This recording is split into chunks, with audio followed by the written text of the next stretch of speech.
Voi.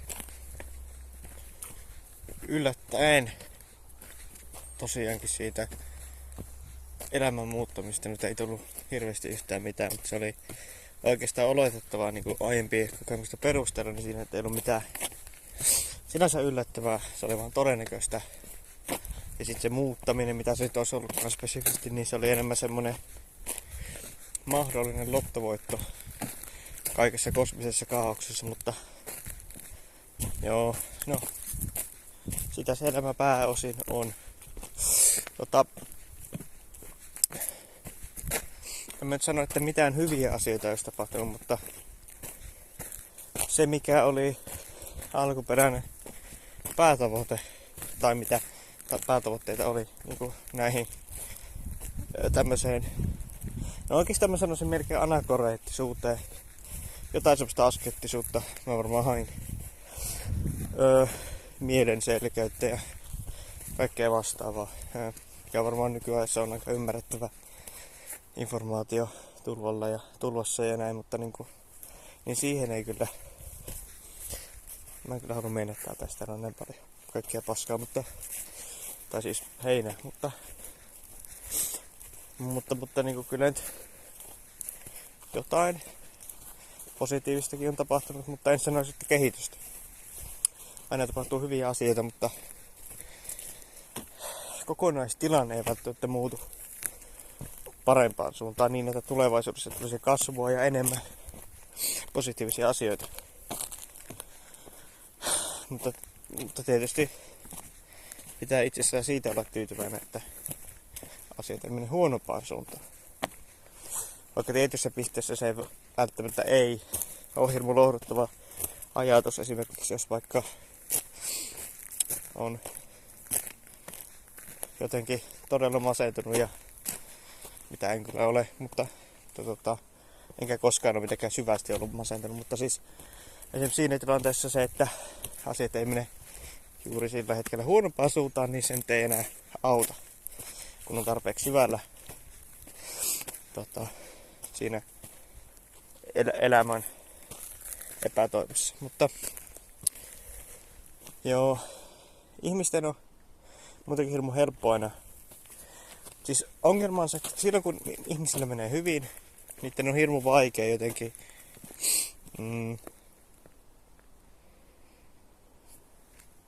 ymmärtää kuinka, tai ne voi jollain tasolla käsittää, minkä takia ei ole muille menee huonosti. Ja nekin ajatukset voi monesti mennä aika huti. Koska me nähdään monesti asiat liikaa subjektiivisesti ja sen kautta, että mikä toiminta niin kuin ehkä päälle päin myös sen oman subjektiivisen kokemuksen mukaan voisi auttaa toista ihmistä, mutta pärjäämään paremmin. Mutta se voi mennä hutiin, ja jos se ei mene hutiin, niin se on edelleen tosi sellaista niin kuin matalatasoista empaattisuutta, eli sä vaan näet, että miten joku toinen voisi toteuttaa tiettyjä aktioita. Mutta sit sä vaan mietit, että no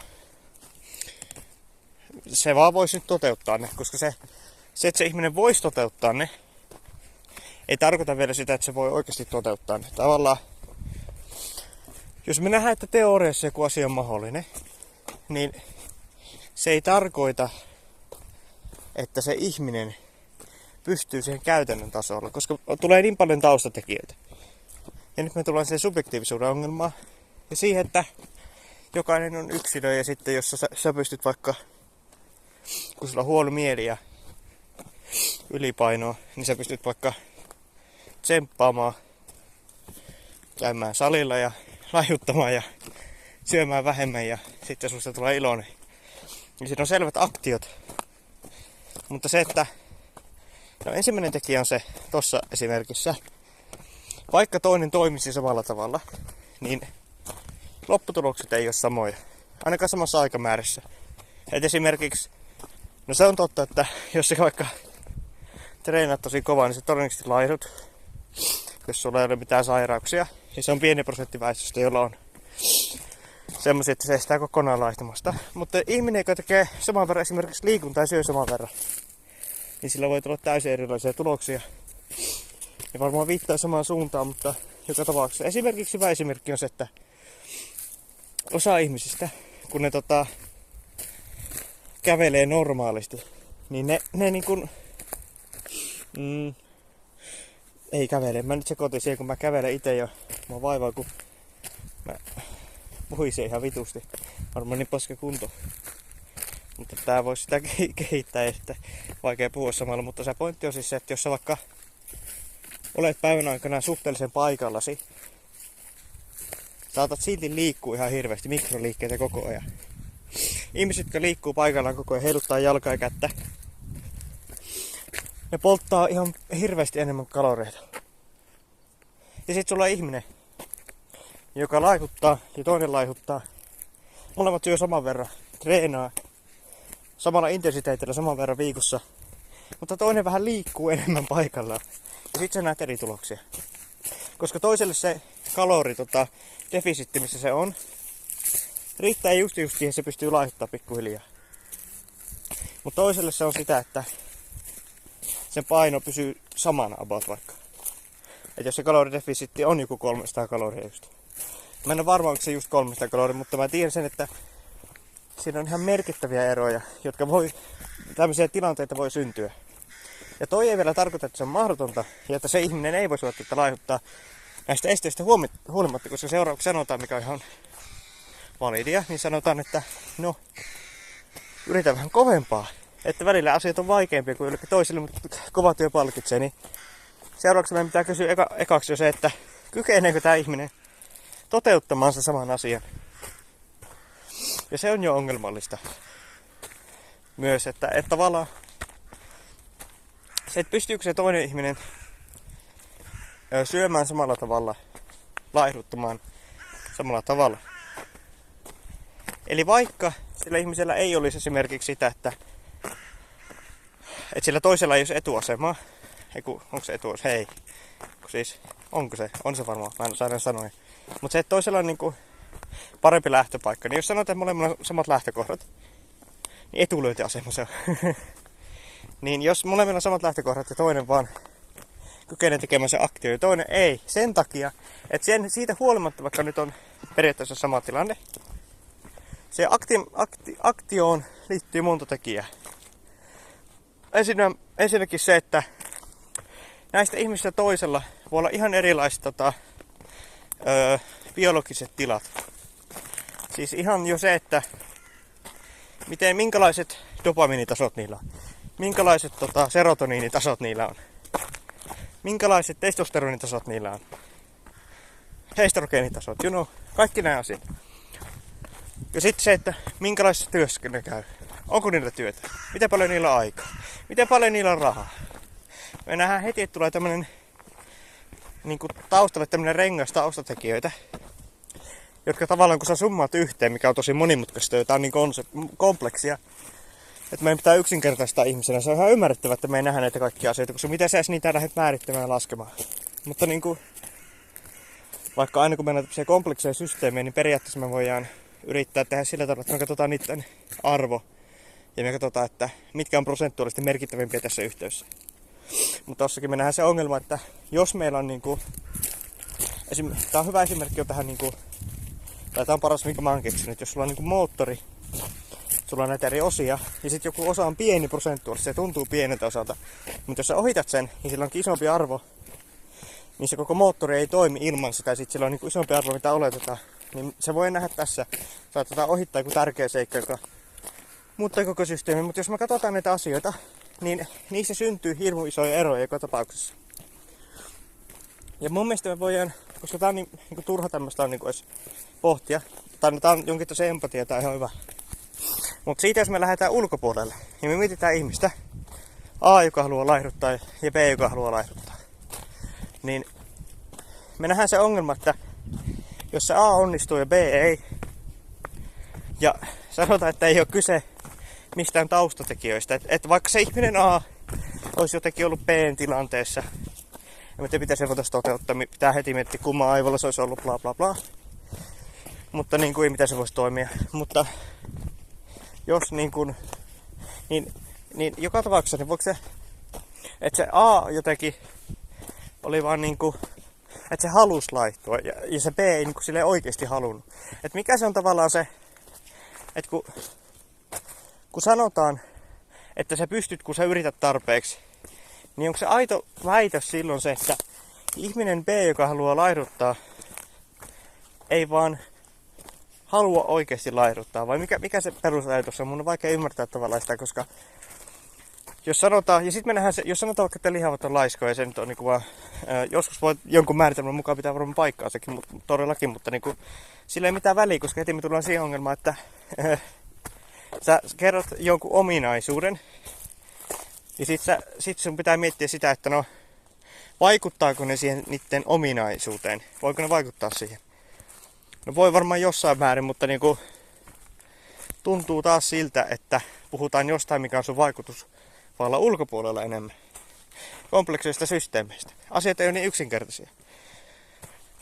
Niin, ja mä niinku, tähän hyvä esimerkki olisi, en tiedä se analogia vai mikä se on, mutta siis jos vaikka mietitään, jotenkin mä en ymmärrä mikä se logiikka, että jos sanotaan vaikka, että joku on masentunut, se ei jaksa nousta sängystä, niin se sanotaan, että no sun pitäisi vaan nousta sängystä, niin mä näen se ongelma heti siinä, se on se ongelma, että eikö se ihminen, jos oletetaan, että sillä olisi kyky nousta sängystä, niin kuin aidosti siinä sen tilanteessa, ja se haluaisi olla iloinen, silloin se motivaatio siihen, niin eikö se silloin toteuttaisi tämän asian? Mä en näe, että mikä on sitten tähän niin kuin se vastavaihtoehto muuta kuin se, että se ihminen on kykenemätön, jolloin sitä on turha syyttää siitä asiasta, koska se on silloin kykenemätön. Tai sitten, että mitä muuta sä nyt voit sanoa, no silleen, se ei yritä tarpeeksi, mutta sitten no miksi ei yritä tarpeeksi, se ei halua sitä tarpeeksi. Onko se sen vika myös taas, että se ei halua tarpeeksi? Eli me tullaan aina tämmöisiä ongelmia, mitkä on niin yksilöllisiä, se, että minkä takia joku ei toteuta jotain. Että mä oon nähnyt aina sen ongelman tässä, että okei, no se haluaa varmaan olla sitten surullinen. No en tiedä minkä muun johtopäätöksen sä voit tehdä. Että tää on se mun ongelma tässä ajattelussa. Mä näin esimerkiksi jonkun semmoisen videon vähän aikaisemmin, missä sanottiin, että missä nämä asiat nähdään niin mustavalkoisesti, mikä nyt on ihan ymmärrettävää. Siis evolutionäärisesti varmaan, niin meidän pitää suoraviivasta asioita niin, että ne on niin laaja yksityiskohtaisia, koska siis, tai tavallaan niin kuin yksityiskohtaisia just ei, me tavallaan lavennetaan niitä, kun esim, tai se on niin kuin meidän selviytymiselle hyödyllistä. Ja mä ymmärrän tämän siinä mielessä, että yksinkertaistamisen. Mutta semmoisen TikTokin, missä, se oli muista TikTok, joo, missä sanottiin, että lihavuus on valinta. Näitä on aika paljon. Lihavuus on valinta ja että kyllä niinku, mitä se oli? Joo, silleen, että jos sä laitat jotain sun suuhun, niin sä teet sen valinnan, että sun käsi liikuttaa sen sun suuhun. Niin, joo. Tässä se nähdään taas tämmöisenä teoreettisena asiana, jossa ei oteta mitään niin kuin psykologista huomioon, psykologista profiilia taustaa. Niin tolleen se on totta. Mutta se, että jos saisit se ihminen siinä, niin tekisitkö sä toisin, niin et varmaan. Tässä voitaisiin mennä heti determinismiin ja kaikkeen tämmöiseen niin kuin muuhun valinnanvapauteen ja muuhun, mutta ei mennä ainakaan vielä, mutta siis niin tää on se ongelma. Ja sitten no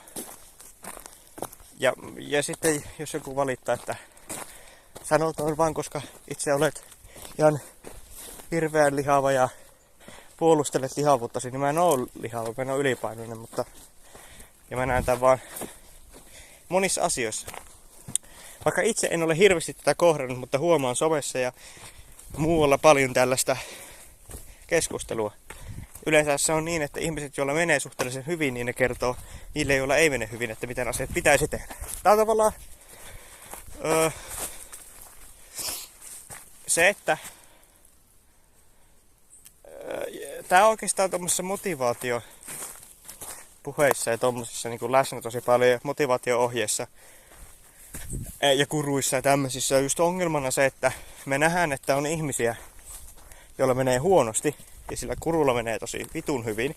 Ja jos on, se on rehellinen, monesti ei edes ole, mutta jos on rehellinen siitä, että ennen on mennyt huonosti ja sit on pystynyt jotenkin nousemaan huipulle, niin sit se on silleen, että teet vain nämä asiat, A, B ja C, minkä jälkeen sinäkin voit menestyä ja sit sulla on tietyt metodit. Mutta kun se ongelma on se, että jos sulla on jotain metodeja, jotka toimii sulle, niin ne ei välttämättä toimi muille ihmisille. On erilaisia ihmisiä, joilla on erilaisia niinku, sisäisiä rakenteita, mitkä tekee sen, että niille ei toimi samat asiat. Ja tää on ihan selvä asia ja muutenkin pitäisi, niin sellaiset motivaatiovideot voi toimia ja mun mielestä niitä ei pitäisi niinku välttää, mutta jos sä huomaat, että ne ei toimi sulle, niin se tarkoittaa, että ne ei toimi sulle ja sulla pitää olla joku toinen metodi.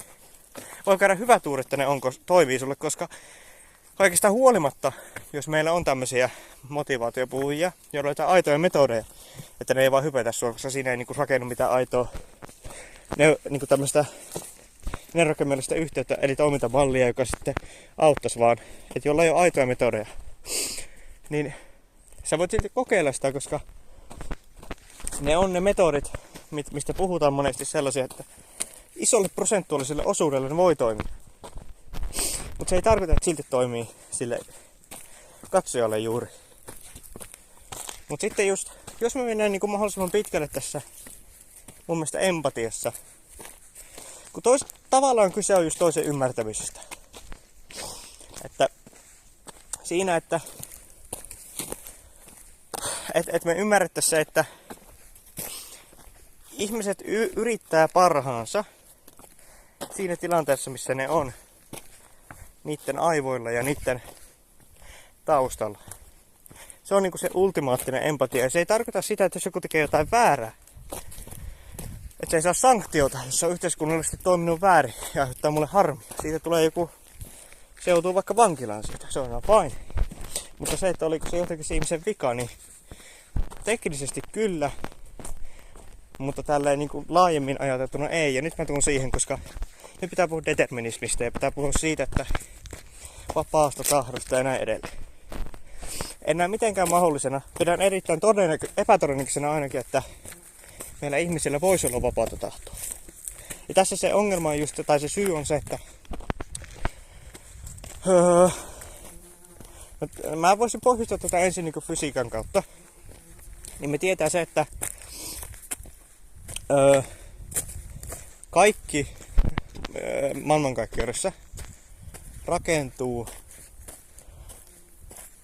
sillä tavalla, että atomit ja ehkä sitä pienemmät hiukkaset törmäilee toisiinsa, joista tulee ketjureaktioita ja kaikesta tulee niinku, kaikki on semmoista loputonta reaktiivisuutta keskenään. Ja sitä kautta meillä muodostuu asioita ja mitä ikinä tapahtuukaan fysikaalisessa maailmassa.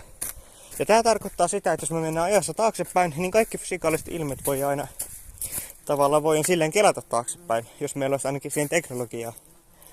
Ja jos me osattaisiin laskea tulevaisuuteen, niin me tietäisiin, miten kaikki tarkalleen tapahtuu, koska meillä tapahtuu nämä reaktiot fysikaalisessa maailmassa, joista on selvät lopputulokset. Mutta tietysti meillä ei teknologia laskee jotain tämmöistä, kun se on niin kompleksia. Se on pitäisi laskea koko universumin toiminta ja mitata se jotenkin absoluuttisen täydellisesti. Mutta se tarkoittaa sitä, että niinku menneisyydellä voimme selittää tämän hetken täysin. Ja että miten ollaan päädytty juuri siihen, missä ollaan nyt. Eli se ajatus on silloin se, että jos meillä olisi toinen universumi, mikä lähtisi täysin samanlaista pisteestä, se, että onko universumi lähtenyt, on myös kysymys itsessään hyvä. Mutta jos ajatellaan, että se on kuitenkin vallitseva teoria, että universumi on lähtenyt jostain pisteestä, niin silloin meidän pitää ymmärtää se, että siinä, jos meillä olisi toinen universumi, joka olisi identtinen ja lähtisi identtisesti fysikaalisesti liikkeelle, ja mentäisiin ajassa tähän pisteeseen, niin me oltaisiin täsmälleen samassa tilanteessa. Eli kaikki olisi fysikaalisesti täysin samalla tavalla. Ja tästä, niin jos pohjustaa, niin se ajatus on silloin, että tämän pitäisi koskea myös ihmisiä, koska me ei olla mitenkään tästä, kuuluu lintu. Me ei olla tässä fysikaalisessa maailmassa mitenkään poikkeuksia todennäköisesti. Se, että miten se taas olisi mahdollista, niin on tosi kyseenalaista. Miten me voitaisiin maagisesti muuttaa fysikaalisia toimintoja. Esimerkiksi sillä, että me tehdään eri päätöksiä. Että tavallaan kaikki on vain jonkun summa. Loput on tämmöinen matemaattinen laskutoimitus. Niin tässä on se meidän ongelma. Ja joku voi sanoa, että joo, mutta jos sä katsot asioita niin kuin kvanttitasolla, niin sä huomaat, että kaikki on tosi sattumanvarasta. Niin mä en oikein tykkää siitäkään, koska jo oletetaan, että on mahdollista, että tapahtuu sattumanvaraisia asioita, niin sitten jos me vie tähän keskusteluun siitä, että onko vapaata tahtoa ihmisellä toimia niin kuin se haluaa, niin ei, silloinhan se on sattumanvarasta. Onko se vapaata tahtoa? Se on ihan sattumanvarasta, että minkä jäätelö sä valitset. Sehän on silloin myös samalla tavalla niin kuin täysin sattumanvarasta. Ja sitten varsinkin kun puhutaan tästä, niin kvanttitasolla tapahtuvat asiat ei välttämättä vaikuta siihen, että mitä tapahtuu neurologisesti vaikka. Eli miten me toimitaan. Mutta sitten me nähdään niin kuin se, että joku voi silti väittää, että no, kun ihminen kyllä pystyy tekemään valintoja. Niin siinä on pari ongelmaa. Ja yksi on se, että ensinnäkin on tutkimuksia siitä, että jos on nappi, mitä painetaan, niin alitajuinen mieli valmistelee ja tekee sen päätöksen ennen kuin se ihminen itse tekee sen päätöksen tietoisessa mielessä. Eli se on se meidän kokemus meidän valinnasta ja se, että missä me ajatellaan, että me tehdään valintoja. Jos on meidän tietoisuuden ulkopuolella alitajunnassa, se voi olla minä, mutta se ei ole se minä, mistä minä olen tietoinen. Ja sitten me nähdään se, että kun siis se tutkimus menee sillä, että pyydetään ihmistä painamaan nappia silloin, kun se haluaa, sattumanvaraisesti, niin nähdään, että aivoissa tapahtuu se, että aiotaan toteuttaa se sormeen liike ennen kun se ihminen tietoisesti tekee sen päätöksen. Eli silloin me nähdään, että se tapahtuu alitajunnassa. Joku voi sanoa, että kompleksimmat systeemit ei toimi samalla tavalla, mutta voisin mennä siihen enemmän, mutta en pidä todennäköisenä. Mutta me ei tarvitse mennä siihen, kun me voimme mennä filosofiaan, me voimme katsoa sitä, että jos meillä on tai nyt meillä on käyty niin 2 puolta, neurologia ja sitten fysiikka. Niin seuraavaksi voi mennä siihen, että jos meillä on vaikka, no ehkä Schopenhauer sanoi se hyvin,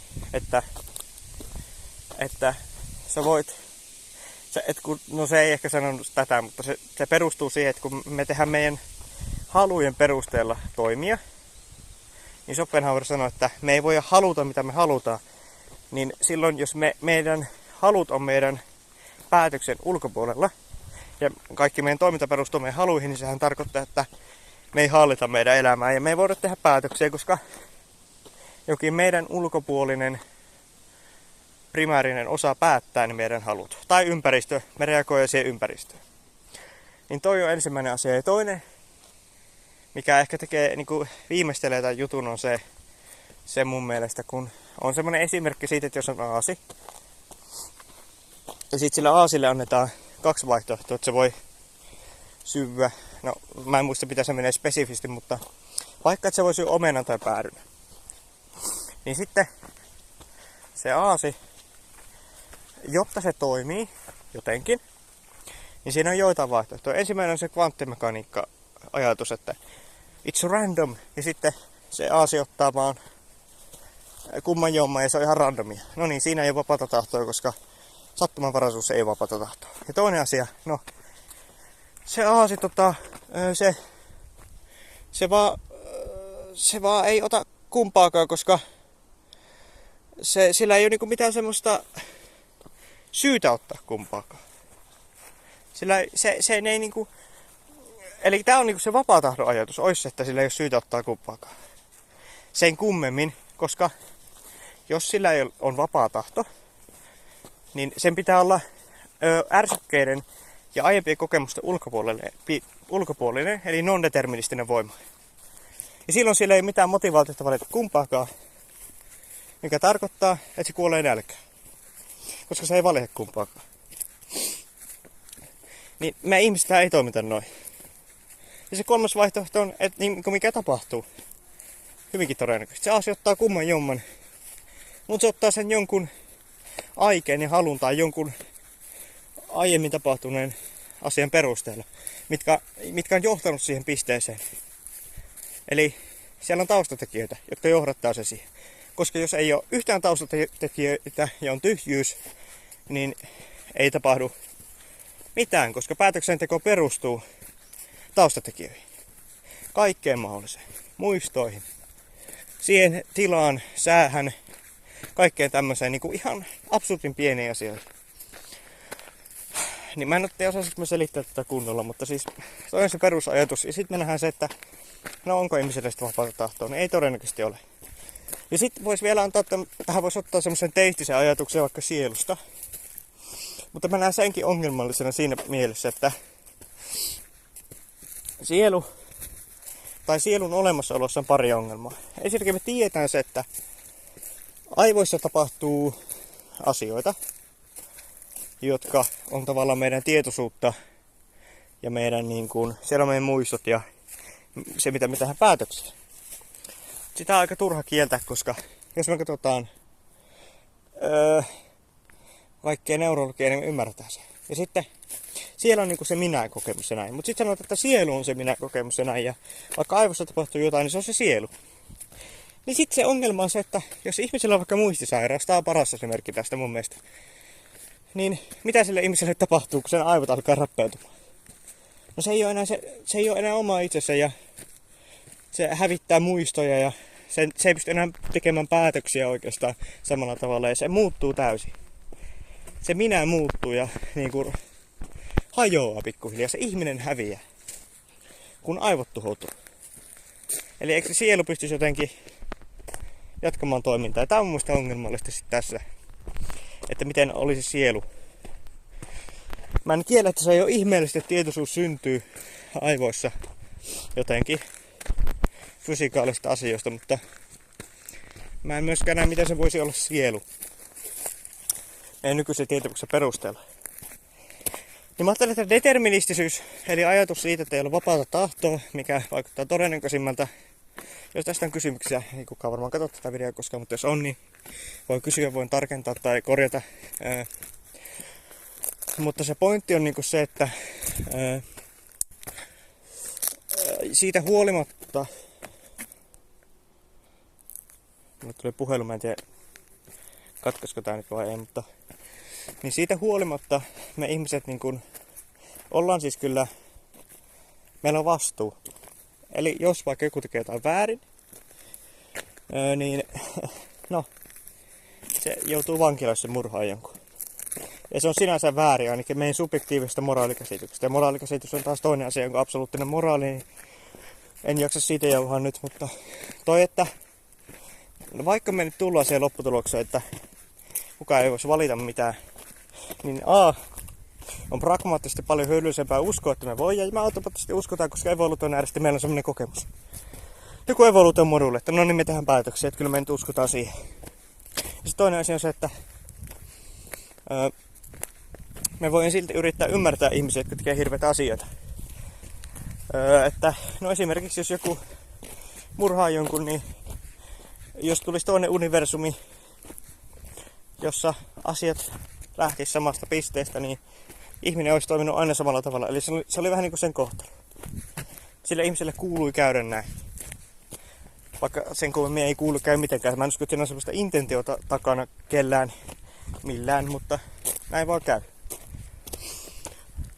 Niin se on ehkä ultimaattista empatiaa. Mutta jos joku murhaisi vaikka mun lapsen, jos mulla olisi lapsi, niin se, että pystyisikö mä soveltamaan determinististä ajattelua siihen tilanteeseen, niin en varmaan pystyisi. Tunnereaktio olisi niin vahva, mikä olisi ihan ymmärrettävää. Ja jos vaikka joskus myöhemmin pystyisin, niin en varmaan koskaan täysin. Eli me ollaan kuitenkin kahlittua semmoiseen primäärisiin emootioihin ja muun tämmöiseen, että se on aina läsnä. Siitä ei pääse mihinkään. Mutta joo, toivottavasti elämässä tapahtuu hyviä asioita eikä negatiivisia tai deterministinen vuoristorata vie mut jonnekin positiiviseen paikkaan. Joo.